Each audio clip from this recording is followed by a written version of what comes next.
Hello everybody, welcome to week 7 of the Neon Dev Bootcamp.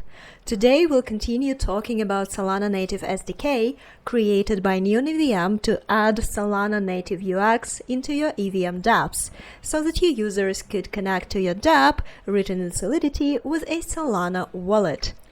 Last time we looked at the basic token operations with Solana Native SDK, and now we'll see how to add this SDK to your front end to make a swap app. So let's break down what we are trying to achieve with this integration first. The idea is to create an EVM-based swap application complete with its own token contracts and swap logic, deploy everything on Neon EVM, and then allow users to interact with it entirely through their Solana wallet. The demo we created at Neon EVM is going to show how to trigger a swap on an EVM-based like Pancake Solana wallet. So let me open this dApp and show it to you. Now we are going to be using DevNet. So this is the interface we've built as a demo based on Pancake swap contracts.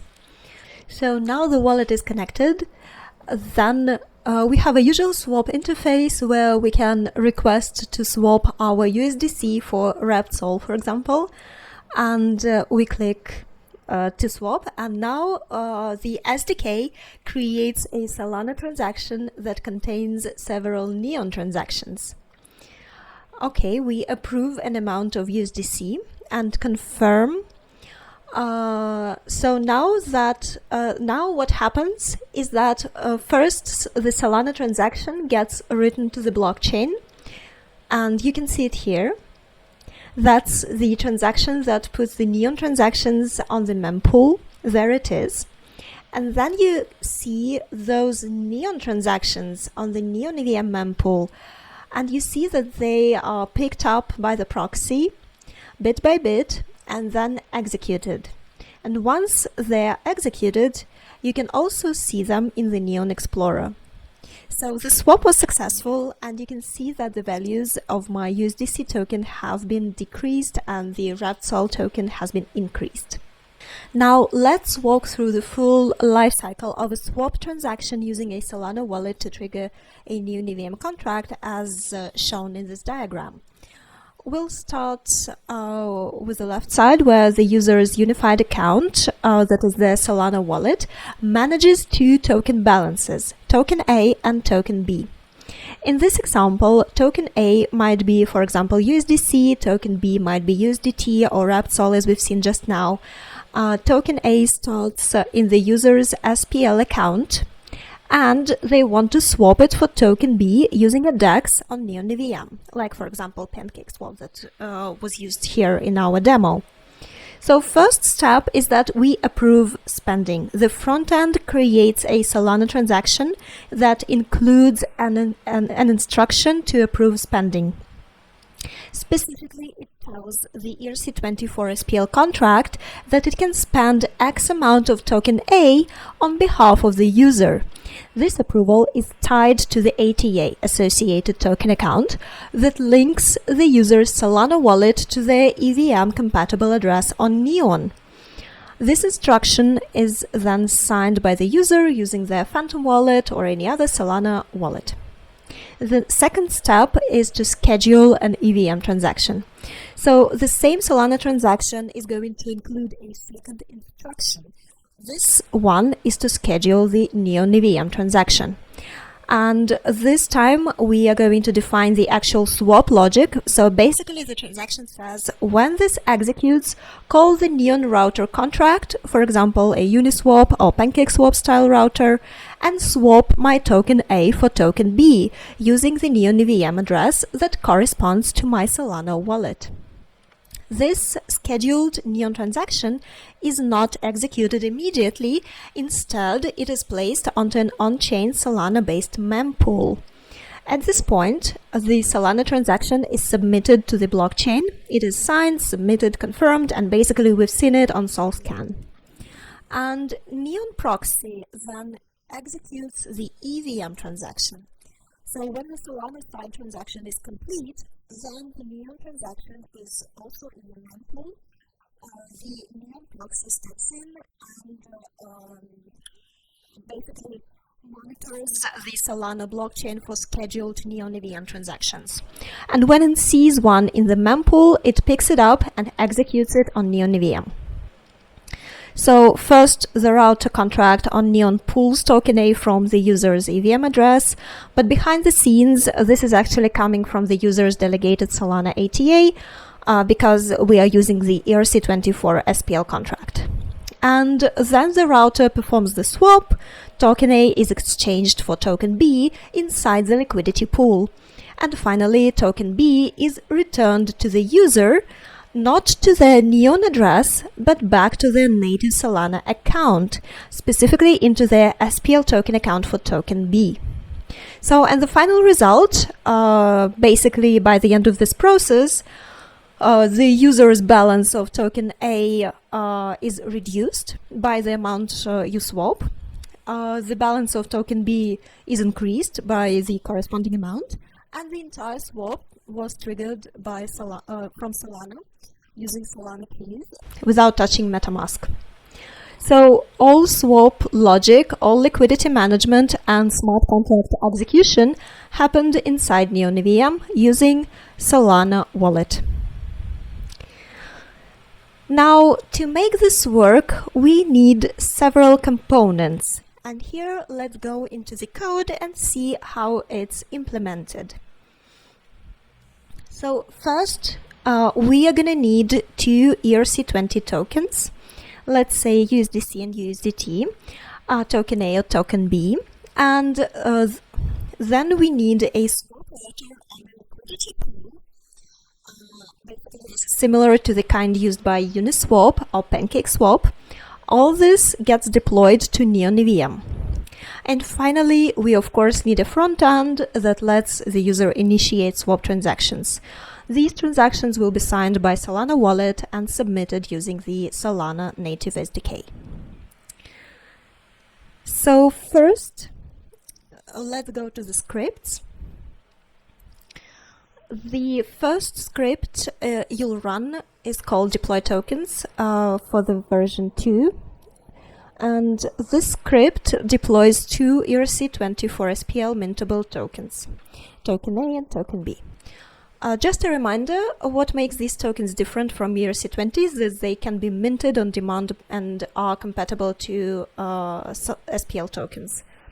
That means that they are also connected to an associated token account on Solana, and basically these tokens are aware of the user's Solana wallet and can be sent, stored, and later spent based on the Solana wallet address, even though they technically live on Neon EVM.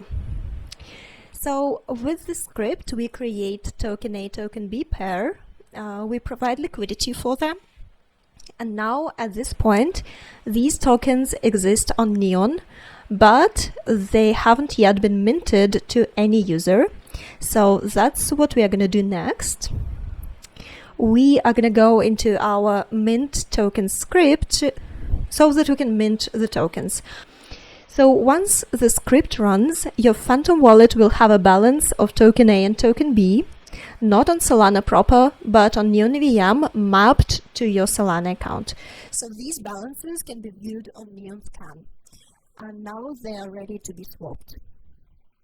But before we go to swapping, we need to deploy the actual swap logic, and for this we are going to be using a Pancake swap style exchange. So the next step is to deploy the smart contracts that simulate Pancake swap AMM behavior.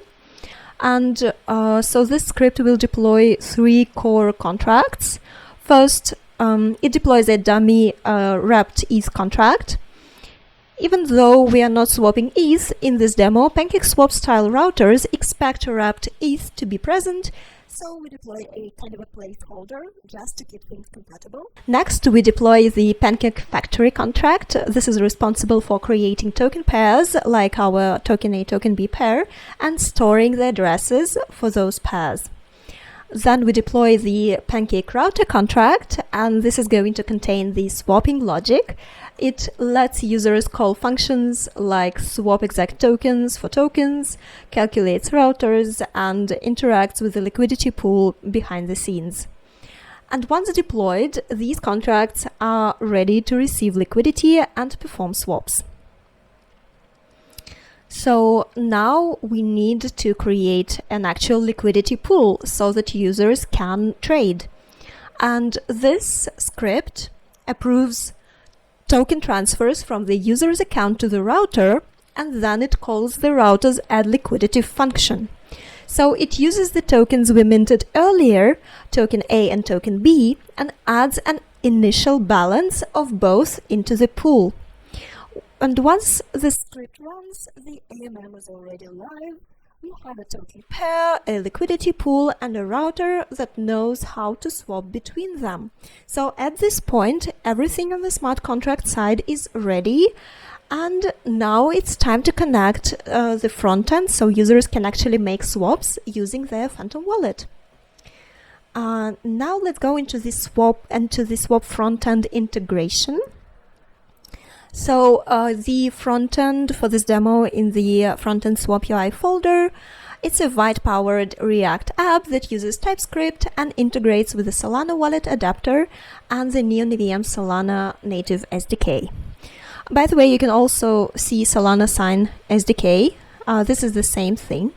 I'm sure you've already noticed that.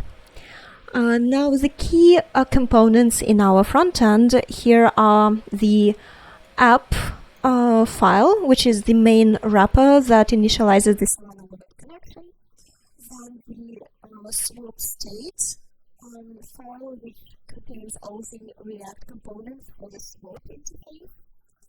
So let's go through each of them and explain what's happening in them. First, let's go into the app file. We are using the Solana wallet adapter to enable Phantom wallet support.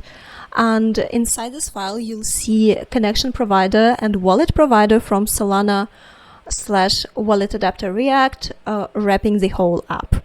So the wallet multi-button from the adapter React UI is used to display the connect wallet button. And once connected, the wallet's public key and transaction signing methods are also available via this context. Now, next, let's go to the swap UI components in swap state. So all the UI components responsible for rendering the swap flow are inside this folder. In this file, we have the logic for the full swap operation. And this is where the app figures out basically which token is being swapped, how much of it is being used, the route between tokens, and ultimately it triggers the transaction. So in this hook, you'll find the handle swap function, which prepares the swap and then calls into the actual Solana SDK integration logic inside the Neon service. So once this is all signed and submitted, the Solana transaction is processed, and the Neon Proxy picks up the scheduled transaction and executes it on Neon EVM. So the router contract performs the swap, pulling the token from the user's delegated SPL ATA, exchanging it via the AMM pair, and depositing the resulting token back to the user's Solana account. So for your practice exercise this time, you can fork and customize this swap demo using one or all if you wish to practice more of the following things that you can customize. First, you can replace token symbols and names in the deploy token script. Then you can modify the token amounts and liquidity pool configurations in the create liquidity pool script, and you can update the front-end UI if you wish to create your own branding. So you can fork this repo, play around with the code, and make it your own. Thank you very much for your time. I'll see you next time.